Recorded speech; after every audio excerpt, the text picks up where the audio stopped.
Haleluya, puji Tuhan. Selamat pagi Bapak Ibu Saudara yang dikasihi Tuhan. Salam sejahtera untuk kita semua. Pagi hari ini kita yakin kita akan memasuki hari yang diberkati oleh Tuhan. Dan kita akan mengalami terobosan dalam setiap segi kehidupan kita. Puji Tuhan, firman Tuhan pagi hari ini saya beri judul Mengalami Terobosan dalam Hidup. Menurut beberapa kamus, terobosan merupakan akar kata dari kata kerja terobos yang berarti suatu tindakan aktif untuk menembus suatu penghalang, rintangan, atau mendobrak barisan musuh, atau suatu keberhasilan menemukan sesuatu yang baru sehingga memungkinkan adanya kemajuan atau perkembangan. Pagi hari ini kita akan belajar bagaimana kita dapat mengalami terobosan tersebut dalam kehidupan kita. Kita akan belajar dari Injil Markus pasalnya yang kelima, ayatnya yang ke-25 sampai 29. Suatu kisah tentang seorang perempuan yang sudah 12 tahun menderita pendarahan. Dan dia mengalami terobosan yang luar biasa di dalam kehidupannya. Mari kita akan baca ayat-ayat ini. Markus pasal 5 ayat 25 sampai 29 adalah di situ seorang perempuan yang sudah 12 tahun lamanya menderita pendarahan. Ia telah berulang-ulang diobati oleh berbagai tabib sehingga telah dihabiskannya semua yang ada padanya. Namun sama sekali tidak ada faedahnya, malah sebaliknya keadaannya makin memburuk. Dia sudah mendengar berita-berita tentang Yesus. Maka di tengah-tengah orang banyak itu, ia mendekati Yesus dari belakang dan menjamah jubahnya. Sebab katanya, asal kujamah saja jubahnya, aku akan sembuh. Seketika itu juga berhentilah pendarahannya dan ia merasa bahwa badannya sudah sembuh dari penyakitnya. Puji Tuhan, pagi hari ini kita akan melihat bagaimana kita bisa mengalami terobosan-terobosan dalam kehidupan kita lewat ayat-ayat yang sudah kita baca saat pagi hari ini. Untuk kita bisa mengalami terobosan dalam kehidupan kita, yang pertama kita harus memiliki pikiran iman. Perempuan yang sudah 12 tahun menderita pendarahan ini memiliki iman kepada Yesus. Di dalam Markus 5 ayat 27 dikatakan dia sudah mendengar berita-berita tentang Yesus. Iman itulah yang memenuhi hati serta pikirannya bahwa apabila ia menjamah Yesus, maka ia akan sembuh. Oleh sebab itu Bapak Ibu Saudara yang dikasihi Tuhan, untuk meraih keberhasilan, kesuksesan, kesembuhan, ataupun mengalami terobosan dalam hidup, kita perlu menata pikiran kita. Mengapa? Karena apa yang kita pikirkan akan mempengaruhi perasaan, sikap, serta tindakan kita.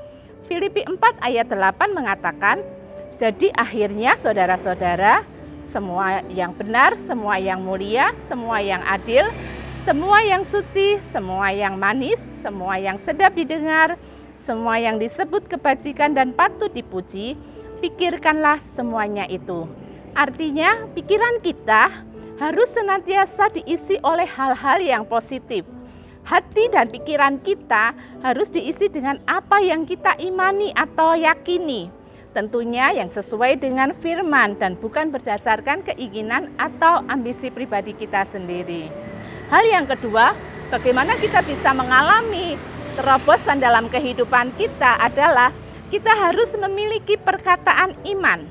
Perkataan kita adalah cermin hati dan pikiran kita. Ketika hati dan pikiran kita dipenuhi dengan iman atau firman Allah, maka perkataan yang muncul juga adalah perkataan iman. Markus 5 ayat 28 katakan, sebab katanya asal kujamah saja jubahnya, aku akan sembuh. Perempuan yang menderita pendarahan selama 12 tahun tersebut mengatakan perkataan iman yang menggambarkan keyakinan imannya bahwa Tuhan sanggup menyembuhkannya. Di dalam kehidupan kita, apabila kita mau mengalami terobosan dalam hidup, mulailah memperkatakan perkataan-perkataan iman yang menyatakan keyakinan iman kita bahwa Allah sanggup melakukannya bagi kita. Puji Tuhan, hal yang ketiga bagaimana kita bisa mengalami terobosan dalam hidup kita adalah kita harus memiliki tindakan iman.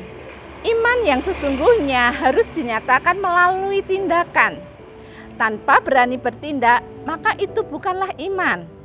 Yakobus 2 ayat 17 mengatakan, demikian juga halnya dengan iman. Jika iman itu tidak disertai perbuatan, maka iman itu pada hakikatnya adalah mati.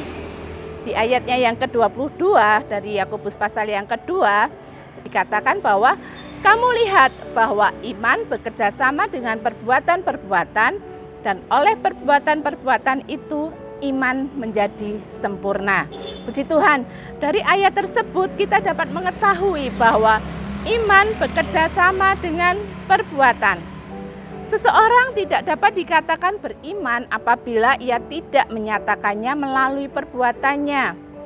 Perempuan yang sakit pendarahan 12 tahun ini bukan hanya ia memiliki iman yang mempengaruhi hati dan pikirannya bahwa ia dapat sembuh, tetapi imannya tersebut dinyatakan melalui tindakannya.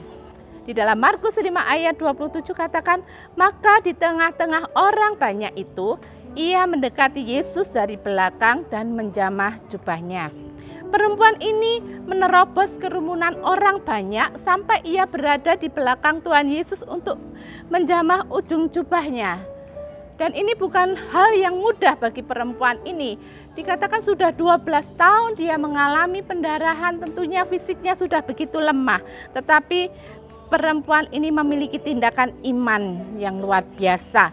Dia memiliki tindakan iman yang bekerja sama dengan kuasa Yesus, sehingga ada kuasa Tuhan yang ditransferkan ke tubuhnya dan ia menjadi sembuh. Tuhan Yesus memang ajaib, kuasanya sanggup menolong dan menyembuhkan kita. Tetapi yang membuat kuasa Tuhan bekerja adalah tindakan iman kita.